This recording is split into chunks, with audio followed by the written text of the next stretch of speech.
एक गांव के पास एक चंदन का बहुत घना और विशाल जंगल था। उस जंगल के बीचों बीच एक भोले बाबा का मंदिर था। उस मंदिर की देखभाल एक पुजारी बाबा करते थे। पुजारी बाबा अपनी पत्नी के साथ उसी जंगल में एक झोपड़ी बनाकर रहते और भोले बाबा से बड़ा प्रेम करते थे। लेकिन इसके बावजूद उन पुजारी बाबा की एक ही परेशानी थी। उसी के चलते वो दोनों दिन रात दुखी रहते थे। उनकी चिंता का कारण बस यही था कि उन्हें कोई औलाद ना थी जो उनका बुढ़ापे में सहारा बन सके। ऐसे ही कई वर्ष बीत गए। अब दोनों पति पत्नी बुढ़ापे की ओर चलने लगे। एक दिन शाम के समय एक ऋषि मुनि उस मंदिर में आकर ठहरे। दोनों पति पत्नी ने उन ऋषि मुनि को खूब आदर के साथ अपने मंदिर में ठहराया और उनकी खूब मन लगाकर सेवा की। उन बाबा ने उनकी सेवा से प्रसन्न होकर उन दोनों को आशीर्वाद दिया और बोले कि तुम्हें एक बड़ी ही सुंदर कन्या होगी जो तुम दोनों का बुढ़ापे में ध्यान रखेगी। और तो और वह अपनी कला में इतनी कुशल होगी कि जो भी वह बनाएगी वह सजीव हो जाएगा। दोनों पति पत्नी उन ऋषि मुनि की यह बात सुनकर बड़ा खुश हुए। उसके बाद वहाँ से ऋषि मुनि चले गए। एक दिन उन ऋषि मुनि का कहना सत्य हो गया और उनके घर में एक सुंदर कन्या का जन्म हुआ। कन्या को पाकर दोनों पति पत्नी बहुत खुश हुए और उसका लालन पालन करने लगे। कन्या धीरे धीरे अब जवान हो गई थी। वह अपनी कारीगरी में इतनी ज़्यादा निपुण थी कि जो भी वह अपने हाथों से बनाती उसमें अचानक से जान आ जाती थी।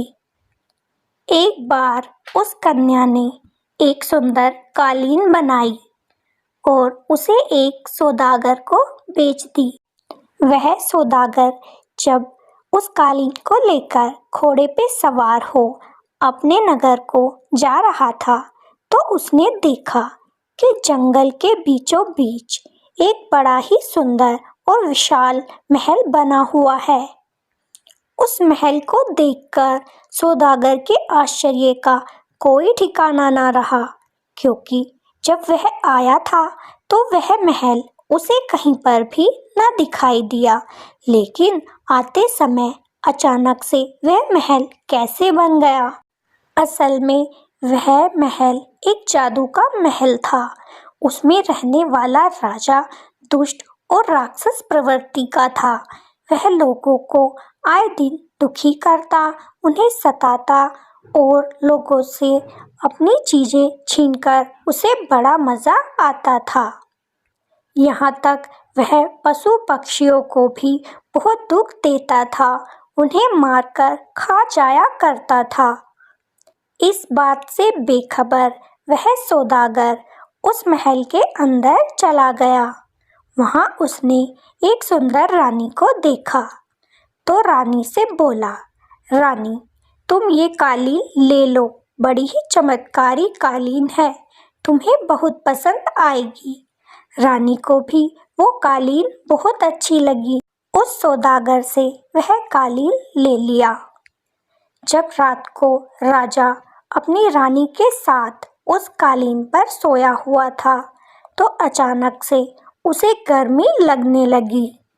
लेकिन उधर रानी को बहुत ज़्यादा ठंड लग रही थी, क्योंकि उस कालीन पर एक तरफ गर्मी की ऋतु का चित्र बना हुआ था और एक तरफ सर्दी के मौसम का चित्र बना हुआ था। उसी के कारण उसमें इतना परिवर्तन हो रहा था। राजा की तरफ गर्मी लगती और रानी की तरफ सर्दी लगती। राजा को जब उस चमत्कारी कालीन के बारे में पता चला तो उसने उस लड़की का पता लगाना चाहा जिसने वह सुंदर कारीगरी की थी। अब तो राजा बेचैन था कि मैं बस एक बार उस लड़की से मिल लूं। उसने अपने कुछ सिपाही उस लड़की को लिवाने के लिए भेज दिए। जब राजा के सिपाही उस जंगल में पहुंचे तो वह लड़की अपने माता पिता की सेवा कर रही थी, लेकिन सिपाही उसे वहां से लेकर राजा के पास आ गए। राजा ने जब उस लड़की को देखा तो बस देखता ही रह गया। वह उसे अपना दिल दे बैठा था। मन ही मन ये विचार करने लगा कि मैं तो इसके साथ विवाह रचाऊंगा, इसे अपनी रानी बनाऊंगा। ये कितनी कोमल और सुंदर दिखती है। उस दुष्ट राजा ने उस लड़की के सामने शादी का प्रस्ताव रख दिया, लेकिन वह लड़की उस राजा से विवाह करना नहीं चाहती थी, इसीलिए उसने साफ साफ मना कर दिया। राजा ने क्रोध में आकर उसे वहीं पर बंदी गृह में डलवा दिया और कहा, जब तक तुम मुझसे विवाह करने के लिए तैयार नहीं होती तब तक मैं तुम्हें कहीं पर भी न जाने दूंगा। बेचारी लड़की अब बंदी गृह में बैठी रहती और अपने माता पिता को याद करके रोती रहती। ऐसे ही कई दिन बीत गए।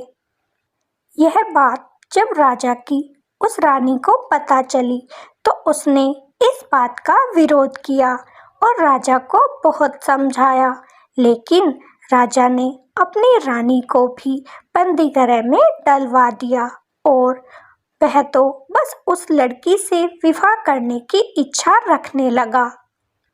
एक दिन राजा अकेला बैठा हुआ था।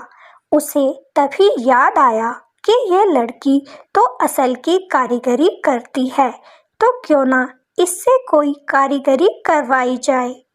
राजा ने एक पिटारा लिया और उस लड़की के पास गया और बोला कि मुझे एक सुंदर मुर्गे की कारीगरी करके दिखाओ। अगर तुमने सुंदर मुर्गा बना दिया तो मैं तुम्हें छोड़ दूंगा। ये सुनकर वह लड़की थोड़ी खुश हो गई कि चलो राजा मुझे छोड़ देगा, मैं इसके लिए एक सुंदर मुर्गे की आकृति बना देती हूँ। अब तो वह लड़की रात दिन उस मुर्गे की आकृति बनाने में लग गई और कुछ ही दिनों में उसने एक सुंदर मुर्गा बना दिया जो कि देखने में बिल्कुल असली लगता था। जब वह मुर्गा बनकर तैयार हो गया, उसी समय उस लड़की को अपने माता पिता की याद आने लगी। उस वजह से उसकी आंख का एक आंसू जमीन पर गिर गया जो कि मुर्गे के मुख में चला गया। उस आंसू के मुर्गे के मुख में जाते ही वह असल का हो गया और बांक देने लगा। उधर राजा मुर्गे को देखने के लिए आया तो वह देखकर हैरान था कि ये तो बिल्कुल सचमुच का मुर्गा लगता है और बांक देता घूमता है। लेकिन फिर उसके मन में एक लालच और आया कि अगर मैंने इसे छोड़ दिया तो मैं इससे विवाह कैसे करूँगा। इसीलिए उसने कहा, नहीं, ये सुंदर मुर्गा नहीं है, तुम मेरे लिए कुछ और आकृति बनाना, तभी मैं तुम्हें छोड़ूंगा। बेचारी लड़की रोती रही, लेकिन राजा ने उसे नहीं छोड़ा। इस बात पर उस मुर्गे को बड़ा गुस्सा आया और उसने राजा की दाढ़ी में काट लिया। राजा उस मुर्गे को दूर फेंककर वहां से चला गया। 1, 2, 3 कुछ दिन ऐसे ही बीत गए, लेकिन राजा फिर उस लड़की से मिलने ना आया। एक दिन अचानक से फिर से राजा के मन में इच्छा हुई कि क्यों ना दूसरी आकृति बनवाई जाए। वह फिर से उस लड़की से बोला कि मुझे एक सुंदर मोर बनाकर दो। अगर तुमने वो मोर बना दिया तो मैं तुम्हें छोड़ दूंगा, नहीं तो तुम्हें मुझसे विवाह करना पड़ेगा। बेचारी लड़की अब मोर बनाने लगी। 5-7 दिन के अंदर ही उसने एक सुंदर और जीवित मोर बना दिया। वह देखने में लगता था कि अभी बोल उठेगा। राजा ने जब उस मोर को देखा तो देखता ही रह गया, लेकिन अपने घमंड के चलते बोला, ये तो मोर लगता ही नहीं है। ऐसा लगता है जैसे कोई सांप फन फैलाकर बैठा हो। मुझे ये मोर कतई भी नहीं लगता।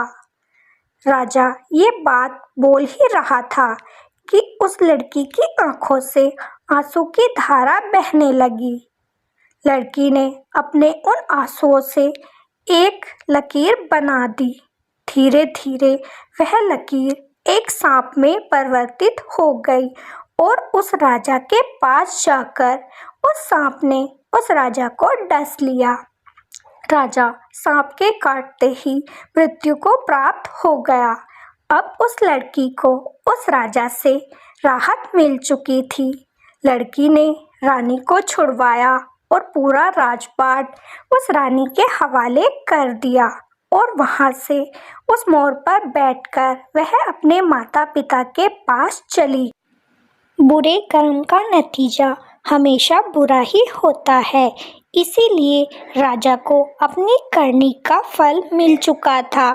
उसके बाद सब खुशी से रहने लगे।